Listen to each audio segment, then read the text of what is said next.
നമ്മുടെ ഹരികൃഷ്ണന്റെ ഡയലോഗാണ് വരുന്നത്. മീര പറയുന്നുണ്ട്, ഗുപ്തന് ചൂട് ചായ ഊതി ഊതി കുടിക്കുന്നതാണ് ഇഷ്ടം. പക്ഷേ ആ ഊതി ഊതി ആസ്വദിച്ച് കുടിക്കാൻ കഴിയാത്തൊരു സാഹചര്യമാണ് ഇപ്പോഴെന്ന് നമുക്ക് പറയേണ്ടിയിരിക്കുന്നത്. കാരണം വില വർധനവ് അത്തരത്തിൽ ഉയർന്നുകൊണ്ടിരിക്കുകയാണ്. ഞാൻ നമ്മൾ ലൈവ് കൊടുക്കുമ്പോൾ ഒരു ചേട്ടനോട് ചായ കുടിച്ചിരിക്കുന്നതാണ്. ചേട്ടാ, എങ്ങനെയാണ് ഇപ്പോൾ പാലിനും വീണ്ടും വില വർദ്ധിക്കുകയാണ്? ഒരു ലിറ്റർ 4 രൂപ കൂടിയിരിക്കുന്നു. അപ്പോൾ നേരത്തെ ഞാൻ സൂചിപ്പിച്ച പോലെ തന്നെ ചൂട് ചായ ആസ്വദിച്ച് കുടിക്കാൻ പറ്റുമോ? ഇനി ചായക്കും ചൂട് കൂടുകയാണ്, വിലയും കൂടിക്കൊണ്ടിരിക്കുകയാണ്. ഇത് എന്തായാലും ഇപ്പോൾ തന്നെ 20-25 രൂപ വരുന്നുണ്ട് കോഫിയൊക്കെ വരുമ്പോൾ. അപ്പോൾ എന്തായാലും പാലിന് വില കൂടി, ഗ്യാസിന് വില കൂടി. ഇപ്പം കച്ചവടക്കാരെയും പറഞ്ഞിട്ട് കാര്യമില്ല. അവരെന്തായാലും സ്വാഭാവികമായിട്ട് വില വർദ്ധിപ്പിക്കും. കാരണം അവർക്ക് ഇത് പ്രോഫിറ്റല്ലേ റൺ ചെയ്യാൻ പറ്റുള്ളൂ. സാധാരണക്കാർക്കാണ് ബുദ്ധിമുട്ട്. എന്ത് ചെയ്യാൻ പറ്റും? ഗവൺമെൻറ് എന്തെങ്കിലും സ്വീകരിച്ചതിൻ്റെ പാലിൻ്റെ വില കുറയ്ക്കില്ല. പാലിൻ്റെ വില കുറയ്ക്കുമ്പം പ്രശ്നം കർഷകർക്ക് പ്രശ്നം ഉണ്ടാവും. ഇവർക്കെതിരെ ഈ വിലയ്ക്ക് വിറ്റ് കഴിഞ്ഞാൽ ഇവർക്ക് നഷ്ടം ഉണ്ടാവും. അൾട്ടിമേറ്റ്ലി സഫർ ചെയ്യുന്നവരാണ് കോമൺ മാനാണ്. അതാണ് ഇതിൻ്റെ പ്രശ്നം. ഇപ്പം പല സ്ഥലങ്ങളിലും ഈ 12 രൂപ ആക്കി തന്നെ ജനങ്ങൾക്കിടയിൽ വലിയ ആശങ്കയുണ്ട്. കാരണം ഇത്ര രൂപയാണോ? 2-3 ചായ കുടിക്കുന്നവർക്കൊക്കെ അതിനനുസരിച്ച് കൂടിയാണ്. നേരത്തെ ഒരു ചേട്ടനോട് ഞങ്ങൾ സംസാരിച്ച സമയത്ത് അദ്ദേഹം പറഞ്ഞത് 4 ചായ കുടിക്കുന്നത് ഞാൻ 1 ചുരുക്കിയെന്നാണ്. അതെ, ഇത് ഞാൻ 4-5 ചായ കുടിക്കുന്ന ഒരാളാണ്. പക്ഷെ ഇപ്പോൾ വില വർദ്ധനവ് കാരണം ഇത് കൺട്രോൾ ചെയ്യണം. ഇപ്പോൾ കോഫി ആണെങ്കിൽ 20 രൂപയാണ് ചാർജ് ചെയ്യുന്നത്.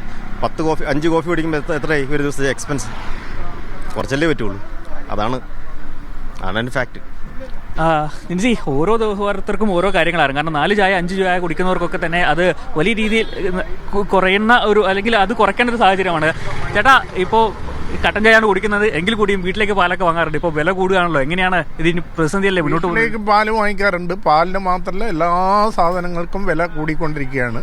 അത് പിന്നെ അതിൻ്റെ പാല് ഉൽപ്പാദിപ്പിക്കുന്ന കർഷകർക്ക് എന്ത് ലാഭം കിട്ടുമെന്നൊന്നും നമുക്കറിയില്ല. പക്ഷേ ചായക്ക് 10 രൂപയ്ക്ക് ചായ കുടിച്ചാൽ ഇപ്പോൾ 15 രൂപയായി ചായക്ക്. അപ്പോൾ ഞാനൊക്കെ ഒരു പെൻഷനറാണ്. നമുക്ക് എന്തെങ്കിലും ഒരു DR പിന്നെ റിലീഫൊക്കെ തരണമെങ്കിൽ സർക്കാരിന് വലിയ മടിയാണ്. പ്രത്യേകിച്ച് കഴിഞ്ഞ പിണറായി വിജയൻ സർക്കാരിൻ്റെ കാലത്ത് 10 കൊല്ലത്തോളം ആനുകൂല്യങ്ങളൊന്നും തരാതെ ഇലക്ഷൻ്റെ സമയത്ത് എല്ലാം കൂടെ ഒന്നിച്ച് തരികയുണ്ടായി. അപ്പോൾ നമ്മളെപ്പോലെയുള്ള കൃത്യ വരുമാനക്കാർ ജീവിക്കാൻ വളരെയധികം കഷ്ടപ്പെടും. പാലിൻ്റെ മാത്രമല്ല, നിങ്ങൾ ഇന്നലെ ഞാൻ അരി വാങ്ങിച്ചപ്പോൾ അതിൻ്റെ ബില്ലെടുത്ത് നോക്കുമ്പോഴത്തേക്കും ഒരു 6 മാസം മുന്നേ വാങ്ങിച്ചതിൻ്റെ എത്രയോ കൂടുതലാണ്. എല്ലാ നിത്യോപയോഗ സാധനങ്ങൾക്കും അതിഭയങ്കര വിലയാണ്. വില ഈടാക്കുന്നവരെ കുറ്റം പറഞ്ഞിട്ട് കാര്യമില്ല. കാരണം അവർക്ക് ജീവിക്കണം.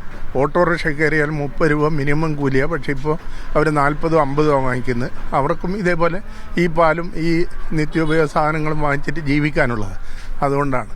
അപ്പം ഇത് എല്ലാം കൊണ്ടും സാധാരണക്കാരന് മിഡിൽ ക്ലാസ്സിനാണ് ഏറ്റവും കൂടുതൽ ബുദ്ധിമുട്ട്.